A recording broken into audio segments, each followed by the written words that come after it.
नमस्कार दोस्तों, स्वागत है आपका हमारे चैनल लिसन बुक क्लब पर। आज हम बात करने जा रहे हैं एक बहुत ही प्रेरणादायक किताब के बारे में जिसका नाम है मास्टरी, जिसे लिखा है रॉबर्ट ग्रीन ने। इस किताब में लेखक ने हमें सिखाया है कि कैसे हम किसी भी क्षेत्र में महारत हासिल कर सकते हैं। तो चलिए शुरू करते हैं। मैंने पहले ही दी 48 लॉज ऑफ पावर की वीडियो बनाई है। अगर आपने वह वीडियो नहीं देखा तो आप आई बटन पर क्लिक करके या डिस्क्रिप्शन में दिए गए लिंक पे जाकर वह वीडियो देख सकते हैं। इस किताब में 6 चैप्टर्स हैं। मैं एक एक करके आपको सभी चैप्टर्स के बारे में विस्तार में बताऊंगा। इस वीडियो में हम जानेंगे कि कैसे हम टैलेंट, गुड लक और ग्रहों की दशा जैसी बातों को पीछे छोड़कर कठिन से कठिन स्किल को सीख सकते हैं और उसमें मास्टरी हासिल कर सकते हैं। रॉबर्ट ग्रीन ने इस किताब में कुछ ऐसे प्रैक्टिकल रूल्स बताए हैं जिनकी मदद से कोई भी व्यक्ति किसी भी क्षेत्र में सफल हो सकता है और मास्टरी के स्तर तक पहुंच सकता है। इस वीडियो के अंत में मैं बताए गए सभी महत्वपूर्ण बातों को संक्षिप्त में दोबारा दोहरा दूंगी ताकि इस वीडियो में बताई गई बातें आपको आसानी से याद रहे। तो इस वीडियो को अंत देखना मत भूलिएगा। तो चलिए शुरुआत करते हैं पहले चैप्टर से। Chapter number 1. Discover your calling.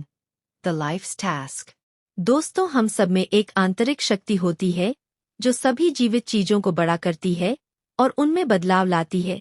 चलिए बात करते हैं लियोनार्डो दा विंसी की, जो 15वीं शताब्दी के बहुत बड़े आविष्कारक और आर्टिस्ट थे। लियोनार्डो बहुत सारे कामों में जीनियस थे और वह यह मानते थे कि हम सब में एक आंतरिक शक्ति होती है जो इस ब्रह्मांड को चलाती है और हमें जीनियस बना सकती है।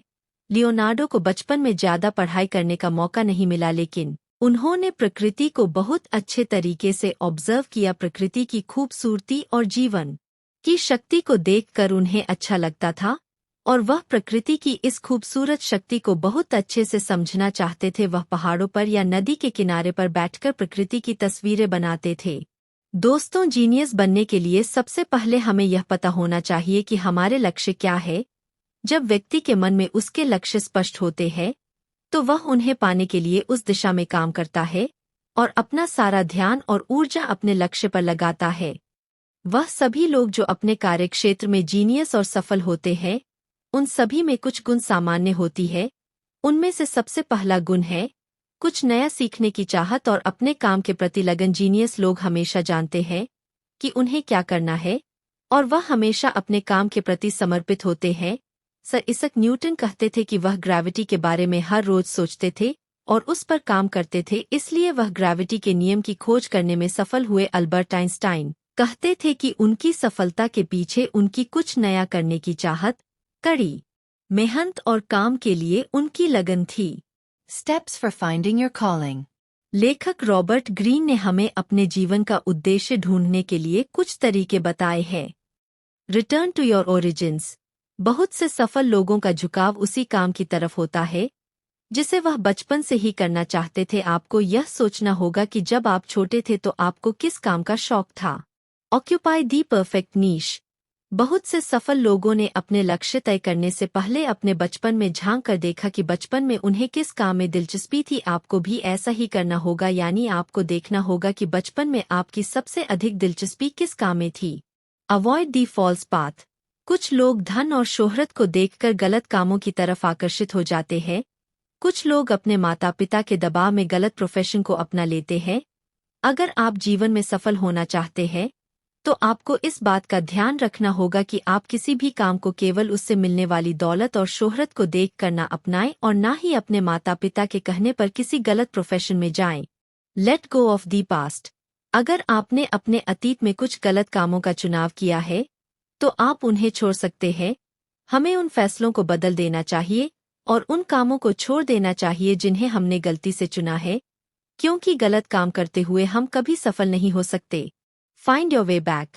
जब आप सही काम का चुनाव करके उसमें मेहनत करेंगे तो कई बार आपका ध्यान गलत रास्तों की ओर भटकेगा। ऐसा अक्सर उस समय होता है जब किसी व्यक्ति को अपने काम में मुश्किलों का सामना करना पड़ता है। तब वह सोचता है कि इस काम को छोड़कर कोई और काम किया जाए। अगर आप गलती से भी गलत रास्ते पर भटक जाए तो आपको सही रास्ते पर और सही काम में वापस आ जाना चाहिए, क्योंकि सही काम करने से ही आपको सफलता मिलेगी।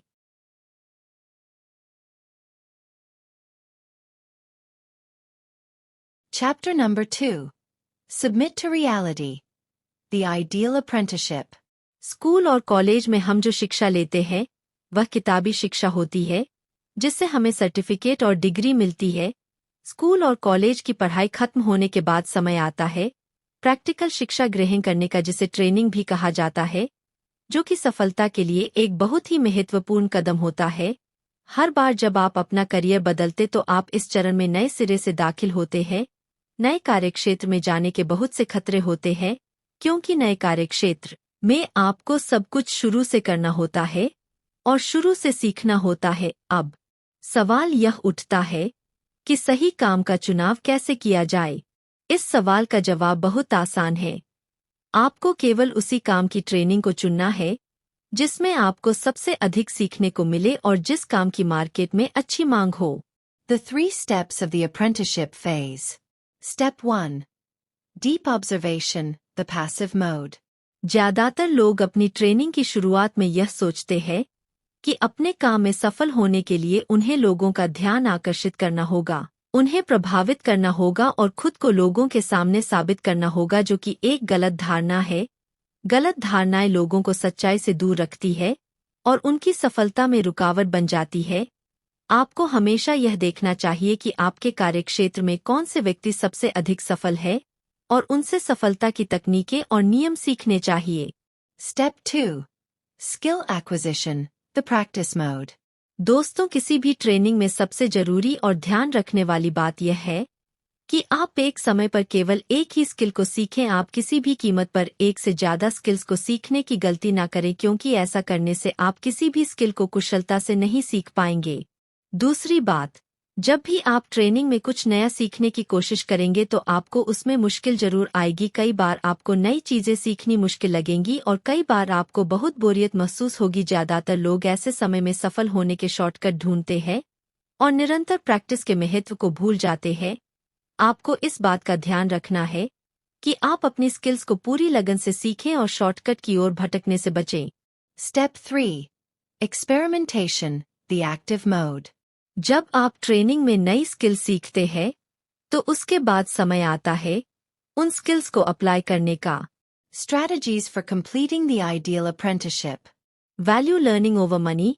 मशहूर वैज्ञानिक आइंस्टाइन अपने विचारों पर काम करने के लिए खास तौर पर अलग से समय निकालते थे। वह जो भी सोचते थे उस पर काम जरूर करते थे। इसलिए हमें शुरुआत में पैसा कमाने के पीछे नहीं भागना चाहिए और ट्रेनिंग के दौरान सीखी हुई स्किल्स को अमल में लाना चाहिए। Keep expanding your horizons. हमें नए नए लोगों से मिलना चाहिए और उनके पॉजिटिव विचारों को सीखना चाहिए। ऐसा करने से हमारी नॉलेज बढ़ेगी और हमें वह सब सीखने को मिलेगा जो हम अकेले रहकर नहीं सीख सकते। Trust the process. किसी भी काम में कुशलता हासिल करने के लिए समय लगता है। आपको किसी भी काम की शुरुआत में ही सफलता नहीं मिलती। सफलता पाने के लिए आपको लगातार कोशिश करनी पड़ती है और अपने स्किल को विकसित करना पड़ता है। लगातार कोशिश करने और सीखने से ही कुशलता आती है और आपको सफलता मिलती है। Move toward resistance and pen.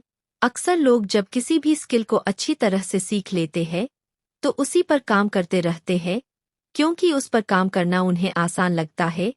ऐसा करने की बजाय हमें नई स्किल्स को सीखना चाहिए और नई चुनौतियों को स्वीकार करना चाहिए। ऐसा करने से हम नए नए काम करना सीख लेते हैं और हमारा काम करने का दायरा भी बढ़ता है। Apprentice yourself in failure. जब किसी मशीन में कोई खराबी आ जाती है तो आपको यह पता होता है कि उसके कौन से हिस्से में खराबी है और उसे कैसे ठीक करना है।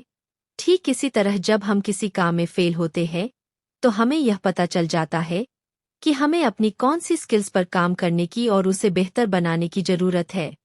Combine the how and the what. हमें किसी भी स्किल को पूरी तरह से सीखना चाहिए और उसे बीच में अधूरा नहीं छोड़ना चाहिए। अधूरी स्किल सीखने से ना तो आप में कुशलता आएगी और ना ही आप उस काम को ठीक से कर पाएंगे जिसके लिए आप उस स्किल को सीख रहे हैं। इसलिए आप जो भी सीखे उसे पूरी तरह से सीखें और सीखने के बाद उस पर काम जरूर करें। Advance through trial and error. आपको हमेशा अपने करियर के शुरुआती दौर में अलग अलग स्किल सीखनी चाहिए और अलग अलग क्षेत्र में काम करना चाहिए। आपको 20 से 25 साल की उम्र के बीच में अलग अलग क्षेत्र में काम करना चाहिए।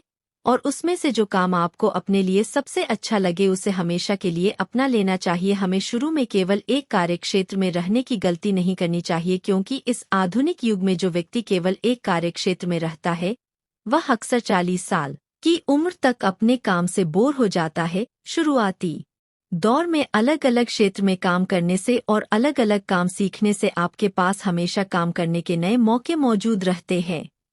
Chapter number 3. Absorb the master's power. The mentor dynamic. गुरु और शिष्य का रिश्ता कुछ भी सीखने के लिए सबसे अच्छा रिश्ता होता है। अच्छे गुरु अपने शिष्यों का ध्यान उनके लक्ष्य पर करवाते कराते हैं और उन्हें चुनौती देते हैं। वह केवल अपना ज्ञान ही नहीं, अपना अनुभव भी अपने शिष्यों को देते हैं। आपका काम है सही गुरु का चुनाव करना, जिसके पास आपके काम से संबंधित ज्ञान और अनुभव हो। ऐसे गुरु का चुनाव करें जो आपको अपने जीवन का लक्ष्य हासिल करने में मदद कर सके। दूसरी ओर, अगर आपके सर्कल में अच्छे शिक्षक नहीं हैं, तो किताबें आपके लिए सबसे अच्छे शिक्षक साबित हो सकती है। इसलिए हमें हमेशा किताबें पढ़नी चाहिए और उनसे सीखते रहना चाहिए। Strategies for deepening the mentor dynamic. Choose a mentor according to your needs and inclination. हमें अपनी जरूरतों के अनुसार अपने शिक्षक का चुनाव करना चाहिए। सही शिक्षक आपको सहारा देगा, आप में आत्मविश्वास जगाएगा और आपको सही दिशा दिखाएगा। आपको ऐसा शिक्षक ढूंढना होगा जो आपको वह सब दे सके जो आप पहले से ही पाना चाहते थे। Gaze deep into the mentor's mirror. शिक्षक आपको बताएगा कि आप अपने जीवन के कौन से हिस्सों में कमजोर है। वह आपको आपकी गलतियां बताएगा, इसलिए उसके द्वारा की जाने वाली आलोचना को स्वीकार करने के लिए तैयार रहें। शिक्षक द्वारा आलोचना करने से आपको अपनी गलतियों को सुधारने का मौका मिलेगा और आपका आत्मविश्वास बढ़ेगा। Create a back and forth dynamic. कई बार आपको यह समझ में नहीं आएगा कि आप क्या सीखना चाहते हैं। इसे समझने के लिए आपको एक बार पीछे जाकर दोबारा से सोचना होगा कि आप अपने शिक्षक से क्या सीखना चाहते हैं। आप जो भी सीखना चाहते हैं वह आपको अपने शिक्षक को बताना होगा, ताकि वह आपको आपकी जरूरतों के अनुसार आपको सभी स्किल सिखा सके जिनकी आपके कार्यक्षेत्र में जरूरत पड़ेगी। Chapter number 4. See people as they are. Social intelligence. दोस्तों, लेखक रॉबर्ट ग्रीन कहते हैं कि हमें दो तरह की नॉलेज होनी चाहिए। पहला, मनुष्यों की स्पेसिफिक नॉलेज जो आपको बताएगा कि वह दुनिया को किस तरह से देखते हैं, और दूसरा जनरल नॉलेज जिससे आपको लोगों के व्यवहार के बारे में जानकारी मिलेगी और आपको उनकी पॉजिटिव और नेगेटिव भावनाओं का पता चलेगा। Specific knowledge. Reading people. दोस्तों, आपको लोगों को वैसे ही समझना होगा जैसे वह असल में होते हैं। आपको लोगों पर ध्यान देना सीखना होगा जिससे आपको यह पता चल जाए कि वह असल में कैसे हैं। आपको उनके शब्दों पर ध्यान देने की बजाय उनकी आवाज की टोन, उनकी नजरें और उनकी बॉडी लैंग्वेज पर ध्यान देना होगा। आप लोगों से ऐसे बात करें जिससे वह भावनाओं में बह जाए, क्योंकि इमोशनल होकर वह आपको अपने बारे में ज्यादा बताएंगे। किसी भी व्यक्ति का असली स्वभाव तभी पता चलता है जब वह गहरी भावनाओं में डूब जाता है, जैसे कि तनाव में होना या बहुत उत्साहित होना। अगर आप ध्यान से देखेंगे तो जब कोई व्यक्ति बहुत अधिक तनाव में होता है या बहुत खुश और उत्साहित होता है तो उसका असली स्वभाव आपके सामने उजागर हो जाता है। कुछ लोगों का असली स्वभाव तब पता चलता है जब वह बहुत गुस्से में होते हैं। ऐसा करने से आप लोगों के बारे में अच्छी तरह से जान पाएंगे और उनके साथ वैसे ही व्यवहार करेंगे। General knowledge. The 7 deadly realities. अब मैं आपको जनरल नॉलेज की 7 सच्चाइयां बताऊंगा जिन पर हमें काम करने की जरूरत है। एनवी, दूसरों से तुलना करना हम सभी मनुष्यों के स्वभाव में होता है। हम अपने धन की तुलना, बुद्धि की तुलना, सफलता की तुलना और अपनी हैसियत की तुलना भी दूसरों से करते हैं। दूसरों को सफल होते देखकर लोगों के मन में जलन की भावना उत्पन्न होती है, जो हमारी सफलता में बहुत बड़ी रुकावट का काम करती है। इसलिए हमें लोगों के साथ अपनी तुलना नहीं करनी चाहिए और जलन की भावना से बचना चाहिए। कन्फॉर्मिज्म, जब लोग समाज में किसी भी तरह के ग्रुप बनाते हैं तो उनके अंदर एक तरह की असुरक्षा उत्पन्न होती है। लोग एक दूसरे को यह दिखाने की कोशिश करते हैं कि वह उनके और दूसरे लोगों के बीच के अंतर का आदर करते हैं, लेकिन वास्तव में जो स्पष्ट रूप से अलग है वे असहज और महसूस करते हैं। रिजिडिटी, दुनिया कई तरीकों से जटिल हो गई है और जब भी हमें ऐसी जटिल परिस्थिति का सामना करना पड़ता है तो हम अपनी आदतें और रूटीन ऐसी बनाने की कोशिश करते हैं जिससे हमें ऐसा लगे कि परिस्थिति हमारे नियंत्रण में है। सबसे अच्छी स्ट्रैटेजी होती है कि हम दूसरों की कठोरता को स्वीकार करें और उनके विचारों का सम्मान करें। सेल्फ ऑब्सेसिवनेस, काम के वातावरण में हम लगभग खुद को सबसे अधिक महत्व देते हैं और अपने बारे में सबसे पहले सोचते हैं। आमतौर पर लोगों के साथ बातचीत के दौरान उनके साथ उसी बारे में बात करें जिनमें उनकी दिलचस्पी है। ऐसा करने से वह आप में दिलचस्पी लेंगे और जरूरत पड़ने पर आपकी मदद भी करेंगे। लेज़ीनेस, दोस्तों, हम सब अपने लक्ष्य को जल्दी से जल्दी पाने के लिए सबसे तेज और सबसे आसान रास्ता लेना चाहते हैं, लेकिन हम आम तौर पर हमारी उत्सुकता को नियंत्रित करते हैं। हम कड़ी मेहनत से जो कुछ हासिल करना चाहते हैं, उसके महत्व को समझते हैं। आमतौर पर उन लोगों से सावधान रहें जो साथ मिलकर काम करना चाहते हैं। वे अक्सर ऐसे किसी व्यक्ति को ढूंढने की कोशिश करते हैं जो उनके लिए सारा मुश्किल काम कर सके, जिसका वह फायदा उठा सके। फ्लाइटिनेस, हम सोचते हैं कि हमारे ज्यादातर फैसले रैशनल या तार्किक होते हैं, लेकिन सच्चाई यह है कि हम अपने भावनाओं में बहकर हर काम करते हैं और उन्हीं भावनाओं से प्रभावित होकर हम अपने विश्वास बनाते हैं। कहने का मतलब यह है कि हमारी भावनाएं हमारी रैशनैलिटी से ज्यादा ताकतवर होती है और हमारे काम पर भावनाओं का ज्यादा प्रभाव पड़ता है। इसलिए हमें अपने भावनाओं पर नियंत्रण रखना चाहिए। पैसिव एग्रेशन, किसी भी प्रकार की पैसिव एग्रेशन या शांत गुस्से का मूल कारण डर है, इसलिए हमें अपने मन में किसी भी प्रकार का डर नहीं रखना चाहिए। Strategies for acquiring social intelligence. Speak through your work, अगर आप किसी ग्रुप में काम कर रहे हैं और आपको लगता है कि आप पर पॉलिटिकल दबाव है, तो भी आपको चिंता नहीं करनी चाहिए। आपका ध्यान केवल अपने काम पर होना चाहिए, और जब आप अपने काम को कुशलता से करेंगे तो उन लोगों में आप अलग दिखाई देंगे जो बोलते ज्यादा है और काम कम करते हैं। See yourself as others see you, लगभग हम सभी में किसी न किसी प्रकार की कमियां होती है। कुछ कमियां हानिरहित होती है, लेकिन कुछ ऐसी होती है जो हमें मुसीबत में डाल सकती है। कई बार ऐसा होता है कि हम बहुत ज्यादा बोलते हैं, या लोगों की आलोचना के प्रति बहुत ईमानदार होते हैं, या बहुत आसानी से गलती कर बैठते हैं। आप खुद के साथ ईमानदार रहें और देखें कि आपके अंदर कौन कौन सी कमियां हैं, और उन्हें सुधारने की कोशिश करें। जब आप खुद को लोगों की नज़रों से देखेंगे तो आपको आपकी कमियां पता चल जाएंगी और थोड़ी सी कोशिश करने से आप उन्हें सुधार लेंगे। सफर फूल्स ग्लैडली, हम सब अपने जीवन में कभी ना कभी मूर्खता का व्यवहार करते हैं। ऐसे मौकों पर हम अपना आपा खो बैठते हैं। यह लगभग हर व्यक्ति का स्वभाव होता है। अपने अंदर की मूर्खता को देखने से आप दूसरों की मूर्खता को भी स्वीकार कर पाएंगे। ऐसा करने से आप दूसरों की मूर्खता पर मुस्कुराएंगे और उन्हें बदलने की कोशिश नहीं करेंगे। Chapter number 5. Awaken the dimensional mind. The creative active. आप जैसे जैसे अपने काम के बारे में सीखते हैं और अपने कार्यक्षेत्र के नियमों को अच्छी तरह से जानते हैं, वैसे वैसे आपका दिमाग पहले से ज्यादा सक्रिय हो जाता है और आप इस ज्ञान को अपनी जरूरतों और इच्छाओं के अनुसार उपयोग करने की कोशिश करते हैं। आपका लक्ष्य अपने सबकॉन्शियस माइंड को सक्रिय करना है, ताकि आप अपने स्किल को बेहतर कर सकें और आगे बढ़ते रहें और नई नई चीजें सीखते रहें। Step 1. The creative task. आप जिस काम को भी करने के लिए चुनते हैं, आपके अंदर उसे करने का उत्साह होना चाहिए। यह आप पर निर्भर करता है कि आप अपनी ऊर्जा कहाँ पर केंद्रित करते हैं। जिस काम पर आप अपना सारा ध्यान और ऊर्जा केंद्रित करेंगे वह आपके लिए आसान हो जाएगा। Step 2. Creative strategies. Cultivate negative capability.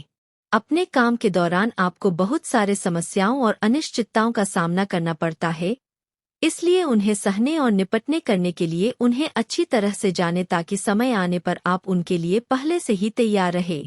Allow for serendipity, अपनी सामान्य दिलचस्पी और अपने कंफर्ट जोन से बाहर निकले। अपने मन में नए विचारों को विकसित करें और जल्दबाजी में किसी भी बात का परिणाम निकालने की गलती ना करें। हर समय अपने साथ एक नोटबुक रखें और उसमें नए विचारों को लिखें। Alter your perspective. किसी भी विषय या समस्या को अलग अलग नजरिए से देखने की कोशिश करें। किसी भी समस्या के बारे में देखें कि उसमें क्या अजीब है, उसमें क्या है और क्या नहीं है। अलग अलग नजरिए से देखने पर आपको किसी भी समस्या के बारे में ज्यादा जानकारी मिलेगी और आप उसके बेहतर हल ढूंढ पाएंगे। Revert to primal intelligence.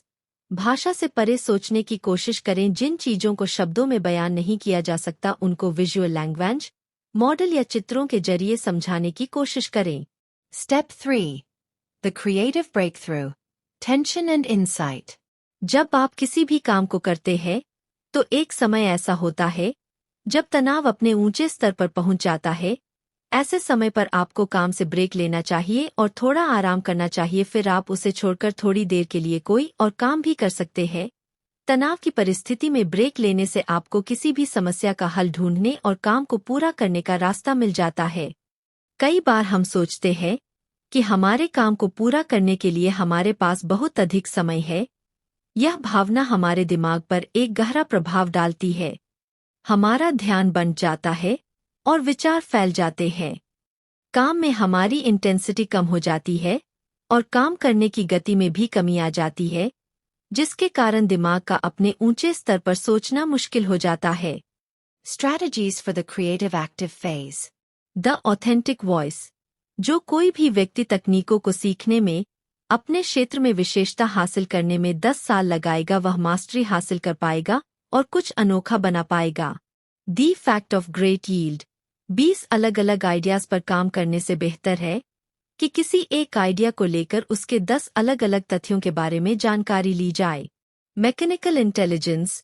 अंत में आप अपने स्किल की बदौलत ही सफलता हासिल करते हैं, न कि मार्केटिंग के जरिए। Natural powers. आप अपने आप को पूरा समय दें और अपने कार्यक्षेत्र की पूरी जानकारी हासिल करें और धैर्य के साथ अपने हर काम को पूरा करें। दी ओपन फील्ड। हमेशा कुछ नया बनाने या करने की कोशिश करें। ऐसा करके आप बहुत सारे लोगों को अपनी ओर आकर्षित कर पाएंगे और समाज में अपनी एक अलग पहचान बना पाएंगे। The high and. आप जिस भी प्रोजेक्ट पर काम कर रहे हो वह बड़े से बड़ा होना चाहिए, जिससे ज़्यादा से ज़्यादा लोगों के जीवन पर इसका प्रभाव पड़े। Dimensional thinking. आपको कभी भी जल्दबाजी नहीं करनी चाहिए और धैर्य के साथ काम करना चाहिए। आपको जितना हो सके अपने आइडिया पर हर दिशा से सोचना चाहिए। इस प्रक्रिया में आपके काम से संबंधित बहुत सारे रहस्य अपने आप ही आपके सामने आ जाएंगे। Chapter number 6. Fuse the intuitive with the rational. Mastery. शुरुआत में हमारे इंट्यूशंस या अंतर्ज्ञान इतने धुंधले होते हैं कि हम उन पर ध्यान नहीं देते हैं या उन पर भरोसा नहीं करते हैं। सभी मास्टर्स इस प्रक्रिया से गुजरते हैं, लेकिन धीरे धीरे वे इन आइडियाज पर ध्यान देना सीखते हैं। इनमें से कुछ लोग जहां हैं वहीं रह जाते हैं, लेकिन कुछ लोग इन आइडियाज की बदौलत मास्टरी को हासिल कर लेते हैं। Strategies for attaining mastery. Connect to your environment. Primal powers. अपने वातावरण के साथ गहराई से जुड़ने की क्षमता सबसे महत्वपूर्ण चीज है और मास्टरी हासिल करने का सबसे शक्तिशाली तरीका है। Play to your strengths. Supreme focus. Mastery हासिल करना स्विमिंग करने की तरह है। जब हम खुद प्रतिरोध कर रहे हो या बहाव के विपरीत तैर रहे हो तब आगे बढ़ना बहुत मुश्किल होता है। इसलिए आप अपनी शक्ति को पहचानें और उसके साथ आगे बढ़े। Transform yourself through practice. The fingertip feel. यदि आप एक कठिन स्किल सीख रहे हैं, जैसे कि एक जेट प्लेन उड़ाना इत्यादि, तो उसके लिए हमें एक के बाद एक छोटे छोटे स्किल्स में मास्टरी हासिल करनी होगी। तो दोस्तों, यह थी मास्टरी किताब की संक्षिप्त समीक्षा। इस किताब में रॉबर्ट ग्रीन ने हमें सिखाया है कि कैसे हम अपने जीवन में किसी भी क्षेत्र में महारत हासिल कर सकते हैं। अगर आपको यह वीडियो पसंद आया हो तो लाइक और सब्सक्राइब जरूर करें और हमें कमेंट करके बताएं कि आपको यह किताब कैसी लगी। धन्यवाद।